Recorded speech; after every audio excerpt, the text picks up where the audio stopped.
인공지능을 활발하게 사용하고 있는 대표적인 분야인 콘텐츠 산업에서 일하는 청각자와 함께 우리가 어떠한 변화를 선택해 나갈지 상상하는 시간이 되었으면 합니다. 이 자리를 위해 두 분을 모셨습니다. 먼저 영화와 드라마를 넘나들며 폭넓은 장르와 인물을 자신만의 깊이로 완성해온 배우이자 문화예술을 통해 사회적 가치를 실천하는 NGO 비스토리의 대표, 그리고 최근에는 음악 활동을 통해 또 다른 표현의 영역을 넓혀보고 계신 김남길 배우님이십니다. 그리고 콘텐츠에 담긴 인간의 서사와 사회적 의미를 꾸준히 기록해온 저널리스트로서 대중문화의 다양한 흐름 속에서 우리가 놓치기 쉬운 본질을 예리하게 짚어주시는 이종길 콘텐츠 전문 기자님이십니다. 왼쪽에서 입장하실 텐데요. 큰 박수로 맞이해주시기 부탁드립니다. 두 분 입장하시겠습니다.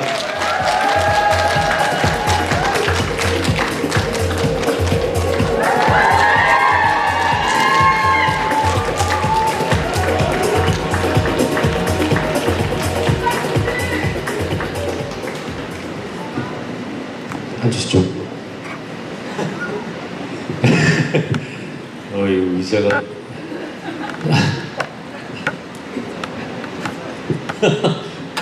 가운데가 이렇게 네. 오늘 이야기를 시작하기 앞서서 두 분께 좀 말씀을 드릴게, 오늘 예정된 시간이 90분입니다. 네. 그래서 1시간 반인데요. 네, 결코 충분하지 않은 시간이라는 걸 잘 알고 있지만, 네, 일단 말씀. 아까 대기실에서 김남길 씨가 5시간 하는 거 어떠냐고 참 얘기하시더라고요. 네. 일단 인사부터 드리고 네. 간단한 인사 말씀 부탁드리겠습니다. 네. 안녕하세요, 배우 김남길입니다. 반갑습니다. 안녕하세요, 이종일 기자입니다. 이게 본론으로 빨리 들어가야지 사담이 길어지면 오늘도 원하는 제 시간에 못 끝내니까 빨리 진행을 부탁드리도록 하겠습니다. 네.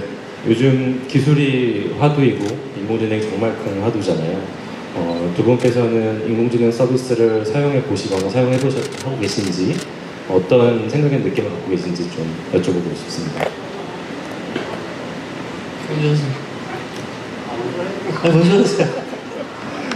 이제 저는 이제 기자다 보니까 이제 정부나 이제 기관에서 이제 리포트나 뭐 학술 같은 거, 이런 논문 같은 것들을 이제 다 이렇게 일일이 이렇게 읽기가 좀 어렵잖아요. 그래서 이렇게 요약을 하거나 이런 거를 좀 이제 AI한테 좀 부탁을 좀 많이 하는 편이고, 사실은 이제 AI한테 부탁을 하면 그 부탁을 들어주나요? 그럼요. 어떻게 부탁을 하시는 거죠?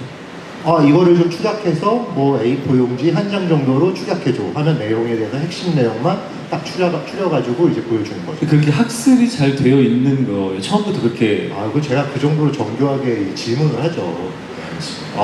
처음부터 태클이야. 궁금해서. 그리고 이제 기사도 이렇게 좀 써줄 수 있을 것 같다라는 좀 생각이 좀 들어가지고 제가 이제 몇 번 이렇게 좀 요청을 한 적이 있어요. 근데 이제 아무래도 이제 AI가 좀 거짓된 정보를 좀 이렇게 많이 좀 이렇게 실어가지고 좀 넣더라고요. 그래가지고 이거 도저히 이게 기사로 이렇게 쓰기 좀 어렵겠다, 이제 이런 생각도 좀 많이 했고, 제가 또 원하는 문체나 이런 것도 아니에요. 그래가지고 그렇게까지 쓰는 거는 좀 힘들겠다라는 좀 생각을 많이 했고요.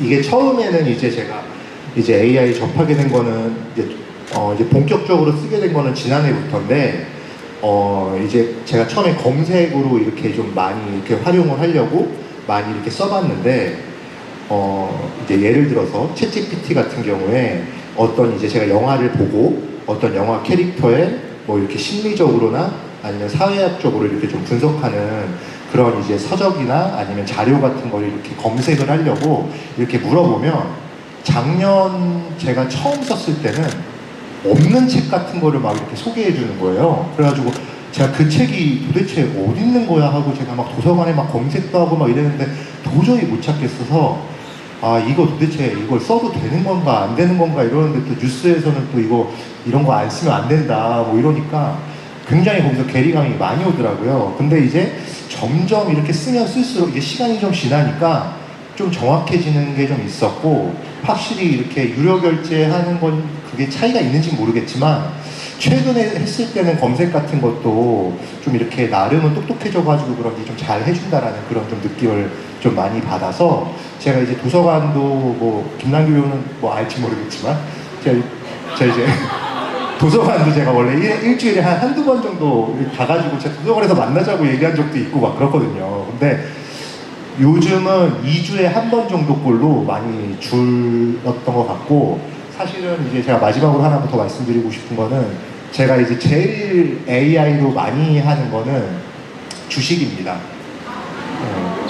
주식을 AI로 네, 제가 이제 주식을 한 7, 8년 정도 한 것 같은데, 오래 했네. 이렇게 예를 들어서 주식 얘기 우리가 한 적이 없었네요. 네. 어떤 주식이 좋냐, 어떤 주식이 오를 것 같냐 이렇게 물어보지는 않고요. 뭐 예를 들어서 최근 2, 3주 동안 뭐 CEO나 뭐 임원들이 자사주 매입을 가장 많이 한 주식이 뭐야? 뭐 이런 식으로 제가 이제 물어봐요. 그러면 이제 어떤 게 있어? 이렇게만 얘기해 주는 게 아니라 뭐 예를 들면은 뭐 삼성중공업은 주가 급락 방어형으로 이렇게 CEO나 임원들이 이렇게 샀어. 그리고 한미 반도체는 오너가 지분을 확대하기 위해서 이렇게 샀어. 이렇게 어떤 어떤 이 성격까지도 다 이렇게 상세하게 소개를 해주더라고요. 그래가지고 그런 부분에서는 어떤 주식 같은 거 이런 것들도 좀 저는 좀 유용하게 사용하고 있는 것 같습니다. 네, 그렇게 다양하게 쓰고 계시는지 몰랐어요. 저는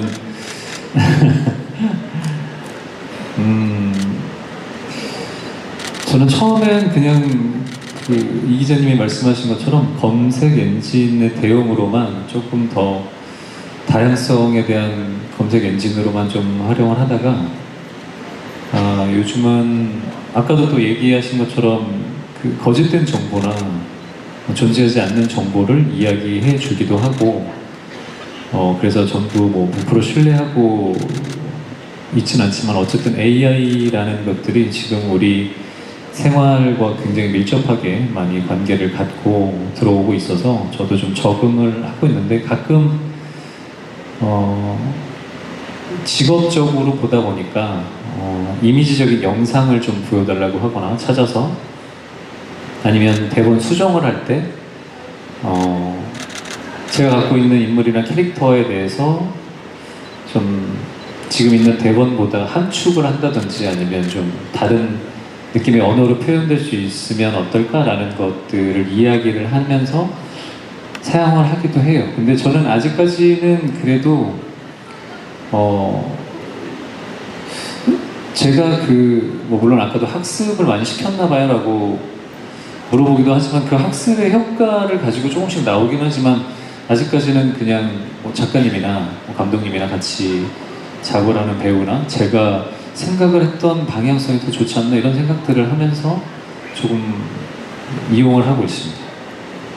그래서 AI라는 게 우리가 어떤 형태로 어떤 도구로 활용하는지에 대한 고민들이 조금씩 있는 것 같아요. 더군다나 요즘 같은 시대에는 또 저희가 하는 일이 문화 콘텐츠업을 하다 보니까 다른 쪽뿐만이 아니라 그냥 실생활을 넘어서 우리가 먹고 사는 어떤 직업군에 대한 부분들도 많이 밀접하게 관계를 맺어오다 보니까 여러 가지 고민들을 좀 하면서 활용을 하고 좀 있는 부분인 것 같아요. 저는 AI를 지금 그렇게 활용하고 있습니다. 네, AI 서비스가 그 칭찬도 되게 찰떡같이 잘하는데, 기자님 말씀하신 것처럼 오류를 지적했을 때 사과도 너무 잘하더라고요. 그래서 화를 못 내게. 전 진짜 되게 험하게 얘기하거든요. 네. 내가 지금 얘기한 게 그게 아니잖아. 뭐 죽고 싶어? 뭐 이러면서 장난하냐? 이것도 되게 순종적으로 미안해요, 뭐 잘못했어요, 뭐 죄송해요 이런 식으로 사과를 빨리 하더라고요. 네. 배우님께서 글자로 혼내시지 않고 저는 바로 음성으로 해가지고. 네, 그러면 훨씬 더 무섭겠다는 생각이 좀 들었습니다. 네. 기자님께 좀 먼저 질문 드리고 싶은데요. AI가 콘텐츠 업계에서는 거의 모든 분야에서 활용이 되고 있고, 그런 점에서 현황이 좀 궁금한데요. 지금 콘텐츠 업계와 창작 시장에서 좀 어떤 변화의 움직임들이 있는지 여쭤보고 싶습니다. 이거 좀 길게 얘기해도 되나요? 여기 다 도망가요. 빨리 짧게 얘기하세요. 그 요즘 가장 인기 있는 드라마가 뭔가요? 지금요? 최근에? 시청률적으로 얘기하면 김부장? 네.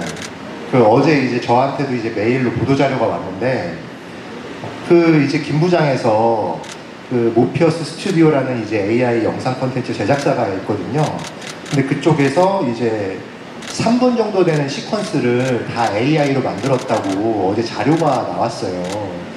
근데 이제 그걸 이제 보시면 이제 어떤 장면이냐면 북한을 배경으로 해서 이제 소지섭 씨가 건물을 폭파하는 씬, 그리고 이제 눈 쌓인 도로와 터널에서 이제 벌어지는 차량 추격전, 그리고 차량이 전복되는 장면, 그리고 차가 난간을 뚫고서 이제 강물에 잠기는 수중씬, 그리고 차량이 인양되는 모습, 이런 것들이 다 이제 모두 AI로 만들어졌다고 하는데 이게 자세히 이렇게 들여다보면은 약간의 이제 이질감이 좀 느껴질 수는 있어요. 그러면 그 기자님 말씀 중에 죄송한데 이 지금 기자님이 말씀한 장면을 혹시 보신 분 계신가요?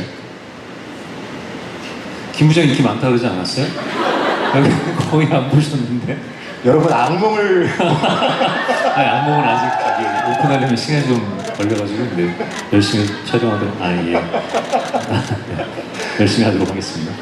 근데 이제 드라마 이렇게 보다 보면 사실 그렇게 크게 이렇게 이질감이 느껴지지는 않았는데 자세히 이제 AI라고 하니까 이제 저는 이렇게 들여다보니까 진짜 AI네? 이제 이렇게 저는 이제 좀 생각이 들더라고요. 근데 이거를 이제 에이크론이라고 하는 자체 제작 서비스로 이렇게 제작을 했다고 하는데 이제 프롬프트로 입력하는 것부터 영상 이제 완성하는 모든 작업을 이제 하나의 이제 캔버스 안에서 이렇게 이뤄지는 그런 통합된 그런 파이프라인이라고 하더라고요.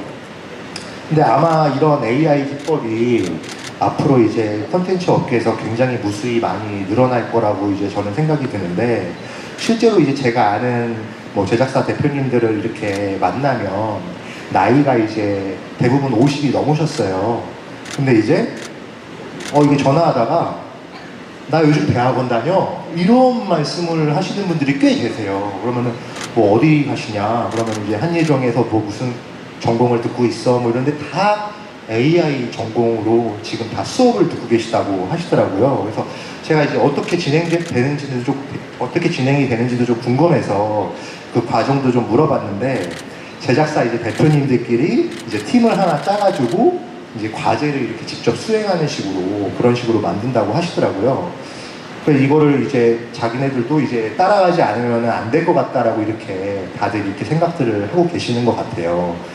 근데 이제 이게 어떻게 보면 이게 한국의 어떤 이 컨텐츠 환경하고 굉장히 좀 밀접한 관련이 있다라고 이렇게 말씀을 좀 드리고 싶은데 이제 넷플릭스가 한국 콘텐츠 시장을 사실상 장악하면서 제작사들이 이제 순이익이 굉장히 좀 많이 줄었어요, 지금. 이제 많이 들으셨겠지만 이제 예전에는 넷플릭스에서 제작비의 8에서 10%를 이제 제작사에 이렇게 줬거든요. 근데 요즘은 이제 4%, 5% 받기도 굉장히 어려운 그런 환경이거든요. 이제 그러다 보니까 이제 제작사에서 이제 직원들까지 이제 내보내기까지 할 정도로 이렇게 몸집을 이렇게 많이 줄이고 있어요. 근데 이런 아니 그게 이제 그 혹시 잘 모르시니까 이게 넷플릭스가 그렇게 가져가는 거는 사실은 모든 IP들 넷플릭스가 다 가져가는 거예요. 이게 지금 우리 여러분들이 보고 계시는 넷플릭스에 나오는 한국 배우가 나오고 한국 연출이 나와서 한국 스태프들이 만드는 모든 컨텐츠들은 그거는 한국 거가 아니라 넷플릭스 겁니다. 그래서 아까 얘기하는 뭐 그 퍼센테이지에 대한 지분을 주고 하는 것들은 대행에 대한 그 매출에 대한 몇 프로를 대행을 하기 때문에 주는 거고 모든 권한들이나 IP들은 넷플릭스가 다 가져가는 거예요. 맞습니다. 예, 그래서 이제 제작사들이 먹고 살기가 점점 어려워지다 보니까 제작비를 절감하고 이제 이런 차원에서 AI의 문을 이렇게 두들긴다라고 보실 수도 있고 실제로 또 감독이나 창작자들도 이제 서로 이렇게 작품을 만들고 그들끼리 이렇게 품평회를 하면서 이렇게 의견을 나누는 경우들도 굉장히 많아요. 뭐 누구라고 이렇게 좀 밝히기는 좀 어려운데 여기서 이게 말씀드리면은 거의 다 아실 만한 그런 감독님들이 그럼 밝혀주세요 누구신지. 뭐 이제 네, 알았어요. 그냥 하세요. 네, 뭐 알았어요. 서울에 보면 뭐 이제 김성수 감독님이라든지 뭐 이런 분들께서 이제 AI에 굉장히 관심이 많으시고 또 이 AI라는 이제 도구로 이제 창작 욕구도 이렇게 샘솟으시다 보니까 모든 작품을 다 만들 수 없는 여건에서 이렇게 AI로 실험하시는 게 아닐까 이제 그런 생각도 좀 들고요. 제가 또 말씀드리고 싶은 거는 이렇게 돈의 흐름과 컨텐츠 업계의 어떤 AI 사용 빈도가 지금 말씀드린 것만 보면 이제 연관성이 굉장히 이제 깊다고 이렇게 유추하실 수 있겠는데 이거를 이제 굉장히 잘하는 그런 이제 회사가 제가 생각했을 때는 이제 EBS가 아닐까 싶습니다.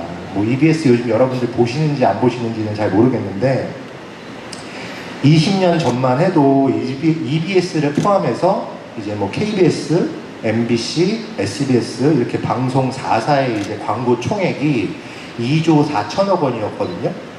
근데 지난해에는 이 시간이 지났는데도 불구하고 5,500억 원 수준으로 거의 4분의 1 정도 토막이 났어요. 그 반면에 이제 뭐 편당 이제 5천만 원에서 1억 원이던 이제 제작비는 20억 원에서 30억 원대로 이렇게 또 올랐습니다. 근데 그렇게 매출이 이렇게 급감하고 비용은 급증하는 구조에서 정상적인 이제 방송 경영이 불가능하잖아요. 그래서 이제 EBS는 지난해 이제 기술 본부 안에 AI 콘텐츠 제작팀을 이렇게 신설하고 이제 PD, 엔지니어, 그래픽 디자이너, 카메라 이렇게 각 한 명씩 팀을 구성해가지고 기획부터 편집까지 단독으로 이렇게 콘텐츠를 만드는 이른바 이제 1인 제작 시스템을 이렇게 가동을 했고요. 이제 김유열 사장님이거든요. 이제 그분의 이제 설명에 따르면은 그 결과로 이렇게 두 가지 면에서 이제 예상치 못했던 결과를 얻었다고 이렇게 말씀을 해주셨는데 하나는 이제 제작 경험이 없는 직종의 결과물들이 그러니까 이제 뭐 아까 말씀드렸던 뭐 그래픽 디자이너나 카메라나 이렇게 이제 어떤 제작 경험이 없는 분들이 만드는 그런 결과물이 PD가 만든 거하고 큰 차이가 없었다라고 이제 이렇게 말씀을 해주셨고 다른 하나는 제작비 또한 이제 기존의 수십 분의 1 정도 수준으로 이렇게 줄었다라고 말씀하시더라고요. 그러니까 EBS의 애니메이션의 이제 분당 제작비만 이렇게 따졌을 때 분당 제작비가 이제 1,400만 원인데 AI로 만들면은 인건비를 제외하고 40분의 1 정도로 이렇게 줄었다고 합니다. 그래서 여기에 탄력을 받아서 EBS는 앞으로도 이렇게 AI에 관련해가지고 정규 편성도 확대하고 AI 고전 역사 컨텐츠 같은 것들도 만들고 이제 다양하게 그런 식으로 한다고 하는데 아무래도 이런 흐름을 이제 뭐 SBS나 MBC나 KBS나 이런 방송사들도 지금 따라가는 그런 상황이니까 JTBC 뭐 옆에 세요. 아, 네. JTBC도 TVN도. 아, 예. 네. 그럼 뭐 앞으로는 더 많이 쓰지 않을까 싶습니다. 예. 근데 그 기자님 얘기하신 거에 사실 여러분들도 듣다가 저도 이제 들으면서 생각이 드는 건데 이게 단순하게 이 제작비 절감에 대한 것들이 마냥 좋은 것만은 아니에요. 왜냐면 이게 지금 미국에서는 문화 콘텐츠업에 있는 모든 배우들이나 뭐 작가협회나 배우협회 또 감독협회에서도 AI에 대한 규제를 하고 있는 게 어쨌든 우리가 사람이 갖고 있는 직업군에 대한 것들을 뺏긴다. 아까 얘기하면 그만큼의 인원 축소들도 필요할 거고 그런 부분들이 있어서 마냥 즐거운 부분만은 아닌 것 같아요. 근데 이게 지금 단순하게 문화 콘텐츠 안에서 이게 획기 좀 뚜렷하게 나타나는 부분이긴 하지만 이게 그 업을 떠나서 이제 전반적으로 사회 전반에 이런 것들이 퍼지게 되면 우리가 이제 이 AI를 활용하는 데 있어서 사람을 좀 이롭게 하는 기술로 남겨둘 거냐 아니면 모든 것들을 우리가 장악이 되는 그런 기술로 우리가 그냥 둘 것이냐라는 데는 문제들은 항상 있을 것 같아요. 그리고 단순하게 지금 문화 콘텐츠업에 대해서 이제 저희가 그쪽 업계에 있다 보니까 얘기를 하면은 단순하게 제작비를 절감하는 문제가 해결책이 될 거라는 생각들은 안 해요. 그래서 뭐 물론 아까도 얘기한 그 김 부장에서 나왔던 그 장면들도 아무래도 이제 여러분들도 보시면 아시겠지만 AI를 활용해서 나왔던 영상과 사람들이 직접 고생해서 만든 그 영상하고의 차이가 분명히 좀 있을 수 있거든요. 그런 차이점들은 뭐 뒷부분에 대해서 할 얘기가 있을 때 조금 더 디테일하게 하기는 하겠지만 지금 기자님이 얘기한 것처럼 이 시장에 대한 것들이 문화 콘텐츠뿐만이 아니라 이제 전반적으로 우리 사회의 이제 던져줄 수 있는 그런 화두가 될 것 같다라는 생각들이 좀 많이 드는 그런 답변이었던 것 같아요. 네, 최근에 관련된 논의들이 활발하게 이루어지고 있고, 최근에는 그 조디 포스터가 F1 영화에 대한 코멘트를 하면서 약간 정형화된 제작 내용 혹은 그 AI를 통제할 수 있다면 창작자들에게 적은 규모로 제작할 수 있지 않을까라고 하는 메시지가 좀 회자되는 것 같은데요. 그래서 지금 배우님 말씀에 이어서 좀 제가 두 분께 각각 질문을 드리면, 이게 어떤 면에서는 역할에 따라서 이 인공지능이라는 것에 대해서 어떻게 받아들이느냐가 다른 것 같은데, 기자님께는 이제 제작자 차원들에서 취재를 많이 하셨으니까 좀 어떤 기회로 받아들이고 있는지에 대해서 좀 여쭤보고 싶고요. 배우님께는 이제 영상 산업에서도 이제 어쨌든 기술이 활발하게 활용될 것으로 보이는데 잘 활용하는 게 중요한 것 같아요. 그래서 말씀해 주신 조금 더 이어서 기술 활용할 때 어떤 점을 좀 중요하게 여겨야 될까라고 하는 점을 좀 같이 여쭙고 싶습니다. 이게 이제 조디 포스터가 F1 혹시 다 보셨나요? 이 F1이 AI가 만든 영화 같다 이렇게 이제 발언을 최근에 했었어요. 근데 이게 그만큼 근데 AI가 만든 작품 같다라는 게 어떤 의미로 얘기를? 그만큼 교과서적으로 잘 만들었다. 네, 그거를 이제 AI 영화 같다라고 이제 그렇게 표현을 한 거예요.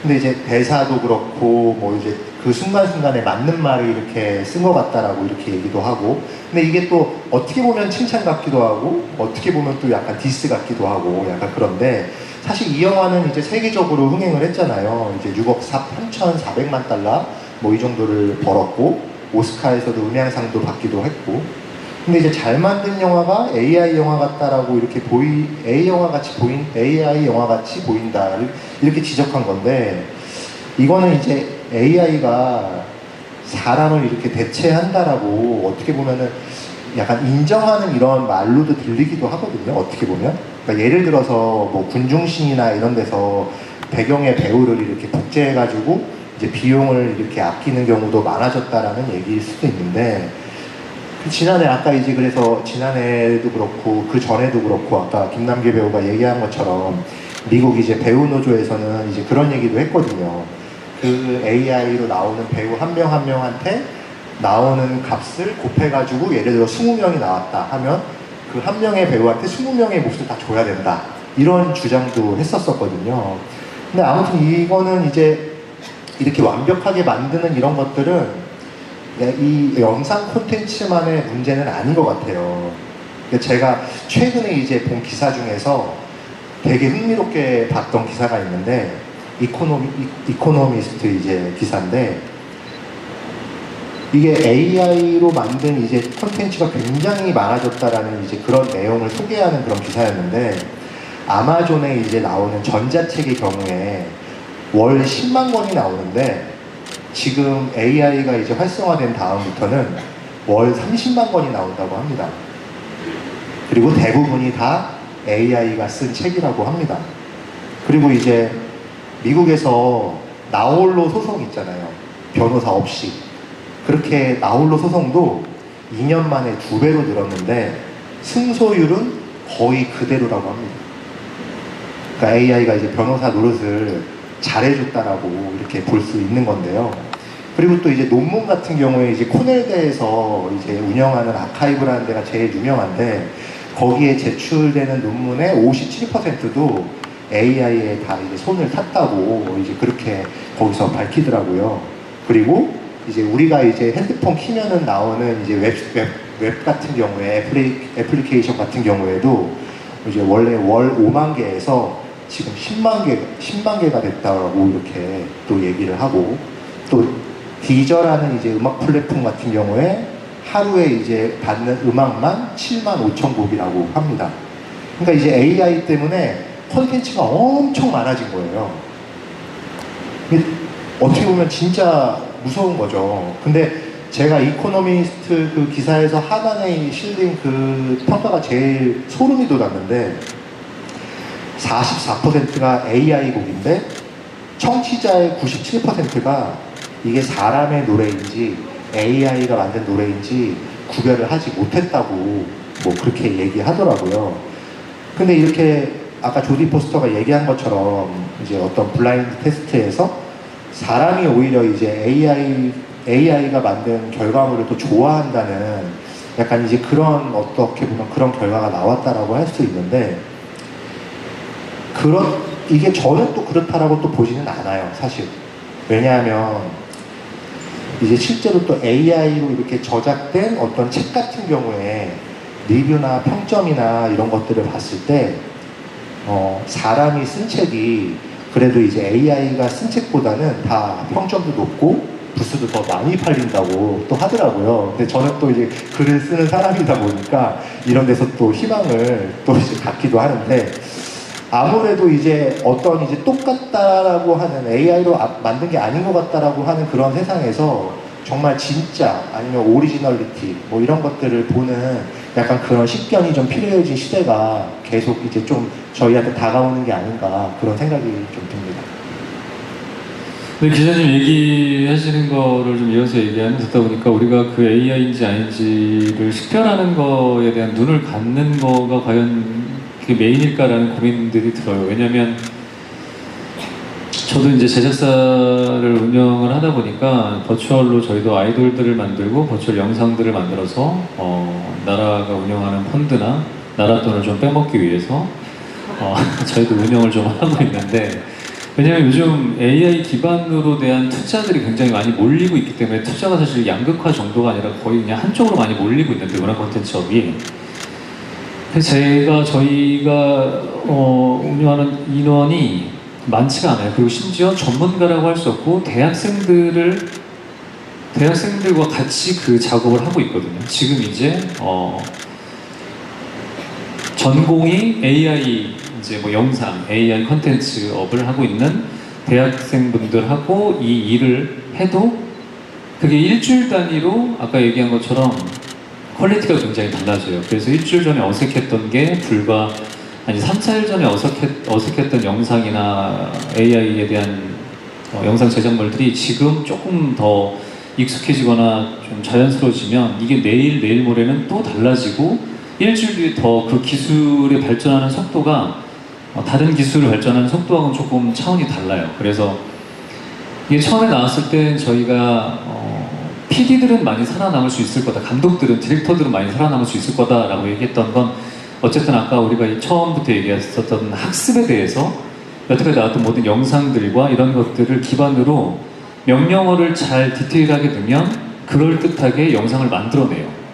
심지어 저희도 아까 얘기를 드린 것처럼 제작을 운영하고 있다 보니까 거기서 만드는 버추얼 아이돌들이나 영상들을 만들었었을 때 감탄이 나올 정도로 굉장히 점점 시간이 지나면 지날수록 지금은 이제 1분 내외가 되게 자연스러웠으면 지금 아까 얘기한 것처럼 지금 김 부장님을 디스하려는 의도는 없습니다만 3분은 조금 길어요. 아직까지는 부자연스러운 시간대가 3분이고 1분 영상까지는 굉장히 자연스럽게 나와요. 지금은 저희도 제가 직접 하고 있으니까 명확하게 아는데 근데 그런 것들이 처음에 봤었을 땐 감탄이 나오고 감탄을 불러일으키긴 하나 그 영상에서 나오는 감동은 없거든요. 근데 이게 아까 기자님이 얘기하신 것처럼 우리가 그런 눈을 바라보는 시각에 대한 것들을 키운다라는 것들도 물론 중요하긴 한데 지금은 이상 아까 F1도 얘기를 한 거지만 뭐 책도 그렇고 그 어떤 받아들여지는 부분들을 그 눈을 키우는 것보다는 다 알 수 있을 거라고 생각을 해요. 그냥 무의식적으로도 보면 일단 그냥 제가 제일 잘 아는 이 업에 대해서 있었을 때 영상을 AI로 찍는 것과 우리가 사람들이 찍었었을 때는 그 현장에서 같이 만들어가는 스태프들과 배우들 간에 너무나 당연한 얘기처럼 들릴 수 있겠지만 그 호흡들을 다 담기지가 않더라고요. 뭐 물론 그 전에는 잘 몰랐는데 AI 영상들이 나오고 나서 느끼는 것들이 그런 부분들이 있고 얼마 전에도 사실은 그 톰 크루즈랑 브래드 피트가 나왔던 영상에 한참 화제가 됐었던 영상이잖아요.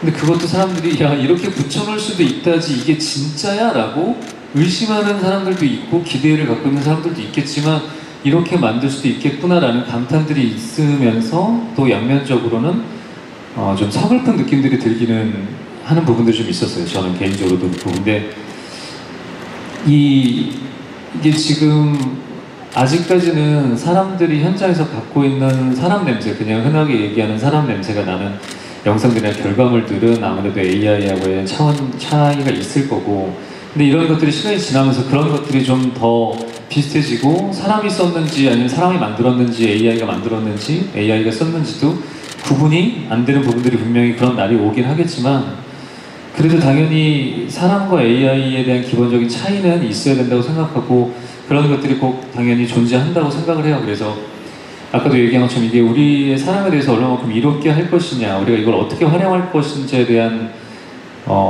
좀 AI나 어떤 윤리적인 부분들에 대해서 접근을 항상 해야 될 것 같고, 그냥 간단한 예시를 들면 우리가 내비가 나오기 전에는 지도를 찾고 우리가 가본 길을 실패를 하더라도 다시 돌아가면서 실패까지는 아니지만 그 길을 또 다시 찾아가 볼 수 있는 그런 경험치들이 쌓이고 쌓이는데, 지금은 너무 내비나 이런 것들의 최첨단 기술이나 이런 AI에 의존하다 보면 사람들이 점점 바보가 되지 않나라는 생각들을 하거든요. 그래서 창의력이 떨어지기도 하고, 실제로도 요즘 오리지널에 대한 글이 나오기보다는 웹툰을 원작으로 한 작품들이 가장 많이 나오고, 그게 그리고 그만큼 제작비나 기간들이 짧아서 그런 시스템을 많이 가져가긴 하는데, 요즘 뭐 부정할 수 있는 사람들도 있겠지만 작가진들은 거진 창의력이 많이 떨어졌다고 생각해요. 제가 이 업계에서 일했었을 때. 그래서 이게 이제 전반적으로 좀 더 많이 가면 그런 창의력이 떨어지는 거에 대한 우려,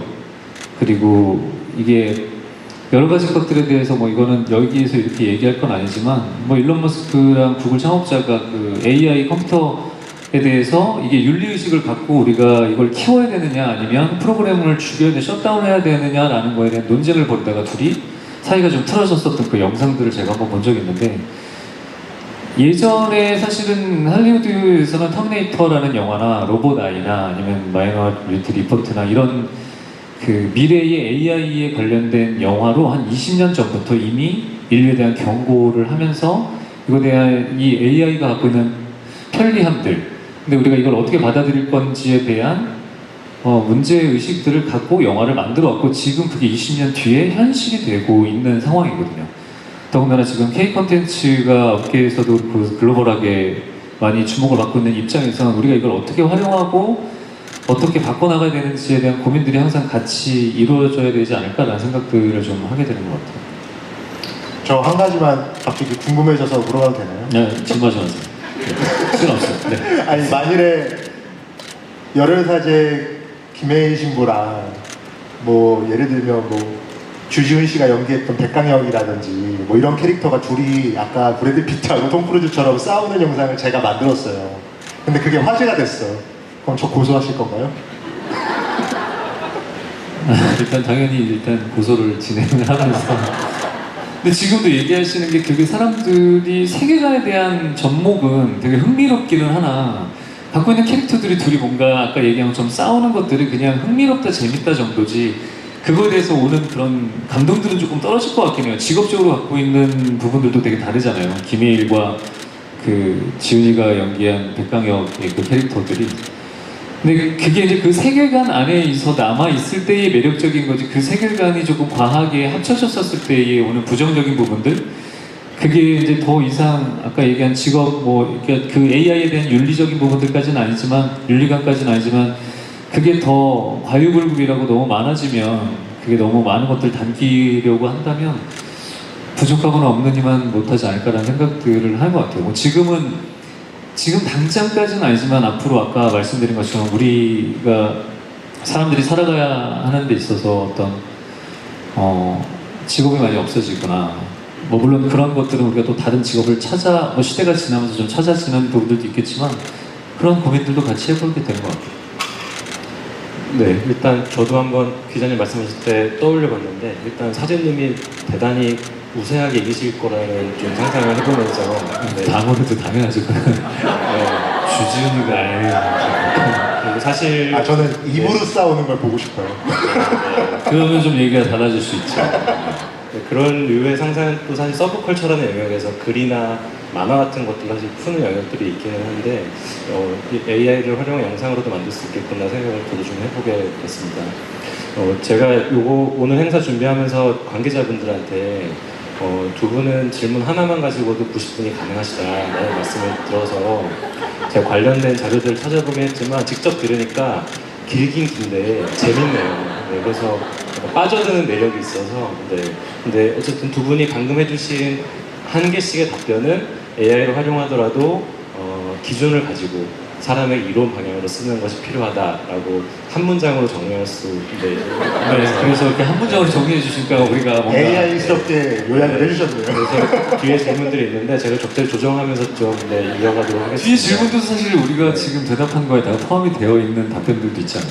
이제 좀 버전을 달리해서 그래서 배우님께 현장에 대한 이야기 좀 더 청하고 싶어요. 네. 다른 인터뷰들에서 여러 배역에 도전하시는 이유를 포함해서 현장에서 느끼는 어떤 긴장감의 매력을 좀 말씀해 주셨는데 저는 그 부분이 인공지능 대체할 수 없는 영역 중에 중요한 점이 아닐까 싶은데 배우님께 현장이 어떤 의미인지를 좀 더 자세하게 설명 부탁드리겠습니다.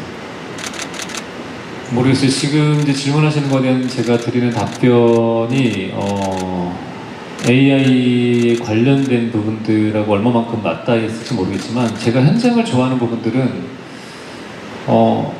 저는 시간이 지나면 지날수록 사람들이 갖고 있는 끈끈함이나 그런 공동체 의식들이 많이 떨어진다라고 생각을 해요. 물론 그게 잘못됐다라는 것보다는 그렇게 바뀐 시대에 맞춰서 우리가 발빠르게 대처를 하면서 가야 되는 부분들이긴 한데 제가 현장을 좋아하는 부분들은 공동체에 대한 작업들이 있고 또 그 공동체적인 작업들로 인해서 어느 한 콘텐츠나 작품이나 이런 이야기들이 탄생할 수 있는 현장이라고 생각을 하고 그게 또 맞기 때문에 좋아하는 건데 그래서 어떤 의미에서 AI한테 아무리 가르쳐도 우리가 그 공동체라는 것들이 제가 예전에 이 이야기를 할 때 좀 덧붙여서 얘기하자면 사전적으로 받아들여지는 의미랑 저는 그래서 자기계발서를 별로 안 좋아한다라고 공공연하게 얘기했던 건 그 자기계발서를 썼던 그분을 폄하거나 무시하는 게 아니라 그건 그 사람한테 맞는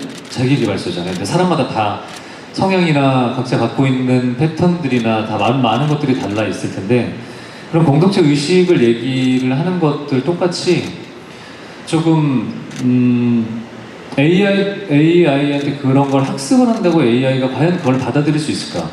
그런 공동체 작업이라는 게 어떤 건지에 대해서 이해는 할 수 있을까라는 생각들을 해요. 그게 어떻게 보면 사람들이 갖고 있는 자부심 중에 하나라고 얘기할 수 있는데 한 사람이 전부 다 일당백을 해야 되는 부분들도 있지만 각자 조금씩은 부족한 부분들끼리 그 부족한 부분들의 결이 모여서 그게 하나의 어떤 퍼즐로 완성되는 것들이 이제 저희 현장이거든요. 물론 다른 직업들이 요즘 더군다나 더 개인주의적인 어떤 직업들이 많이 시대에 맞춰서 탄생이 되기도 하고 또 많이 없어지기도 하긴 하지만 그런 의미에서 저는 현장에 대한 것들이 지금도 가장 좋은 건 그게 함께 다 같이 할 수 있다라는 그런 장소? 뭔가를 우리가 흔히 얘기하면 고3 때, 고등학교 때 친구들이 진짜 친구다라는 얘기를 예전에 많이 했었잖아요. 근데 그거는 제가 지나고 나서 생각해보면 수능이라는 공통적인 하나의 어떤 그냥 그렇게 얘기하면 어떻게 들으실지 모르겠지만 어떤 빌런이 있기 때문이라는 생각이 들었는데 지금 그런 공동체 의식도 그런 부분에 좀 맞닿아 있다고 생각을 하거든요.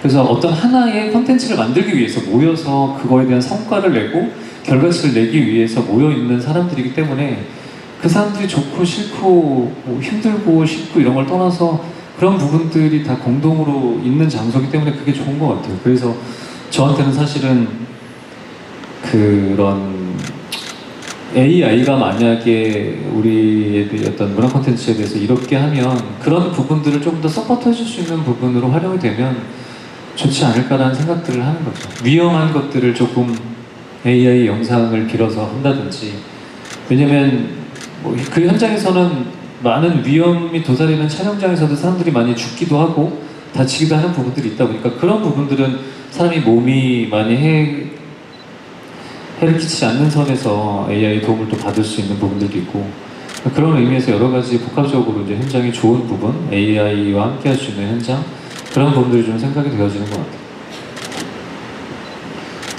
네, 어떻게 활용할 것인가에 대한 말씀 강조해 주신 것 같고, 또 사람만이 할 수 있는 에너지가 발휘할 수 있는 에너지가 있다는 말씀이신 것 같은데, 제가 지금 이어진 토크 프로그램을 4번째 진행하고 있는데, 흥미롭게도 비슷한 이야기를 다 나우 전문가들께서 해주시는 것 같아요. AI가 쓸 수 있는, 더 할 수 있는 어떤 기회들이 있겠지만, 사람이 할 수 있는 영역에 대해서는 더 중요하게 여겨야 된다라는 말씀을 해주시고 있는 것 같습니다. 그런 점들이 아마 영상 산업에 계신 분들께도 있지 않을까 싶은데, 기자님께 좀 여쭤보려고 하는데요.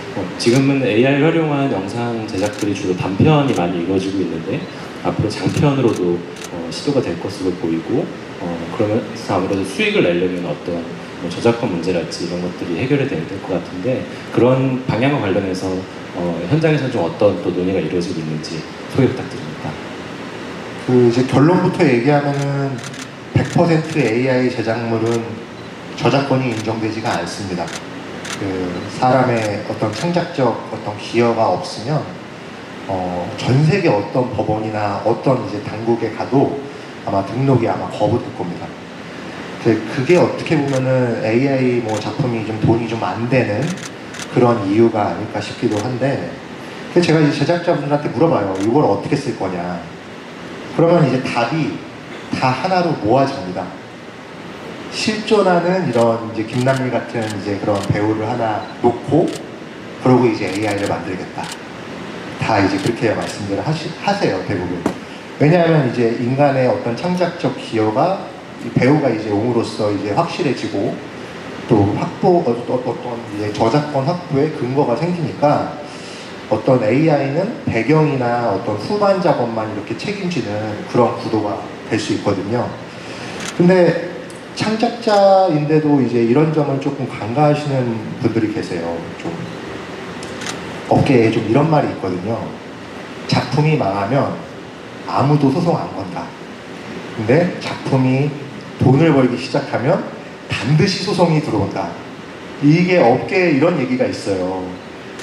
뭐 흔히 얘기하면 실제로 최근에 이제 가장 흥행했던 왕가 사는 남자 같은 경우도 여러분 아실지 모르겠지만 시나리오 표절 논란이 있었잖아요. 뒤늦게 잘 되면 다 그렇게 소송이 들어오고 다 그런 법이거든요. 근데 AI 이 땅을 사면 배가 아프다라는 어떤 그런 얘기인가요? 아 예. 소송 좀 이렇게 많이 당해보셨으면 좋겠습니다. 아니. 더 흥행해서. 아니, 그렇지 않아도 아무리 잘 돼도 소송을 받고 싶진 않아요. 왕가 남자의 이제 몽유도원도가 또 있으니까 또 이렇게 또 연결이 되네요. 네, 아까 자제하라고 하셨으니까 좀 자제하겠습니다. 근데 이제 AI 영상도 이제 마찬가지거든요. 이제 AI 시대라고 다 된다고 이렇게 생각으로 이렇게 밀어붙여가지고 잘 이렇게 혹시라도 잘 되면 나중에 또 이렇게 갈 수가 있습니다. 왜냐하면 AI 사용 시에 붙는 이제 상업적 이용 약관이라든지 이런 것들을 꼼꼼하게 확인을 해야 되는데 그렇지 못할 수가 있기 때문인데요. 아무래도 이제 그러다 보니까 배우를 중심으로 해서 AI 영화를 만드는 거는 어쩔 수 없는 이제 필수 불가결한 약간 그런 지점이라고 생각이 들고, 아마 여러분들도 다 아실 거라고 생각은 드는데, 지난해 이제 뭐 범죄도시라든지 뭐 카지노라든지 파인 만드셨던 강윤성 감독이 이제 중간계라는 AI 영화를 만들었잖아요. 저 솔직히 영화 시사로 봤거든요. 저는 공개되기 전에 저 깜짝 놀랐습니다. 너무 못 만들었어요.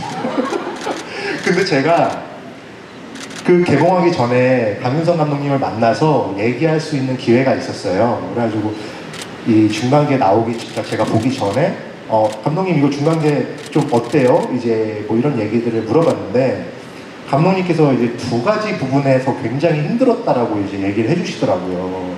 근데 그때 뭐라고 얘기해 주셨냐면, 하나는 AI 영상을 수정하는 게 너무 어렵다. 나는 이 영상에서 여기만 수정하고 싶은데 이 전체를 다 수정해야 되는 이 고충이 있다.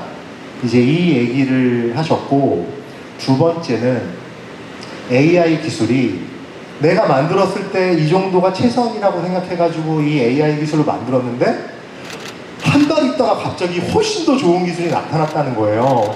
그래가지고 이거를 내가 이걸로 다시 또 바꿔야 되나? 이런 이제 고민에 또 쌓이실 때 또 한 달 있다가 또 더 좋은 기술이 나오고, 그러니까 이제 개봉을 하면 영화가 너무 후져 보일 수 있을 것 같아서 걱정이다라는 얘기를 해주시더라고요.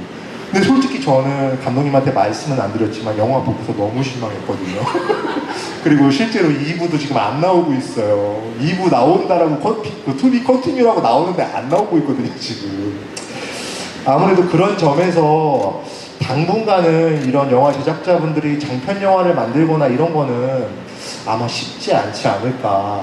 지금 많이 기술력이 좀 올라오기는 했지만 지금도 계속 기술이 발전되고 있잖아요.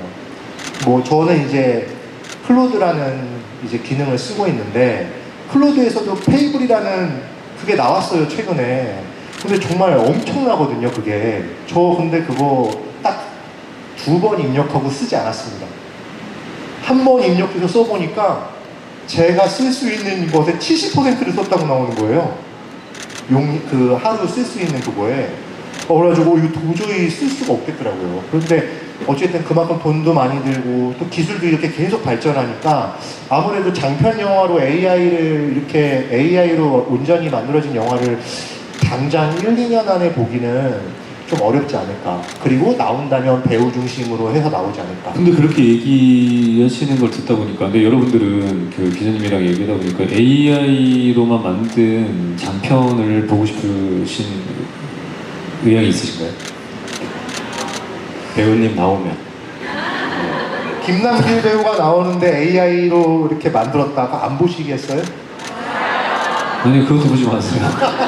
나는 그러면서 돈을 벌고 싶진 않아요, 아직까지. 아니, 왜냐면 그 얘기를 할 때 이런 얘기를 항상 AI를 통해서 배우의 저작권을 가지고 초상권을 가지고 작품을 만드는 것도 나라고 생각하지만, 그 AI는 배우가 갖고 있는, 아니 사람이 갖고 있는 의외성을 담아낼 수 없거든요. 그 자연스러움을 절대 담아낼 수 없고, 의외성이라는 건 프로그래밍 된 연기를 그대로 할 뿐이지.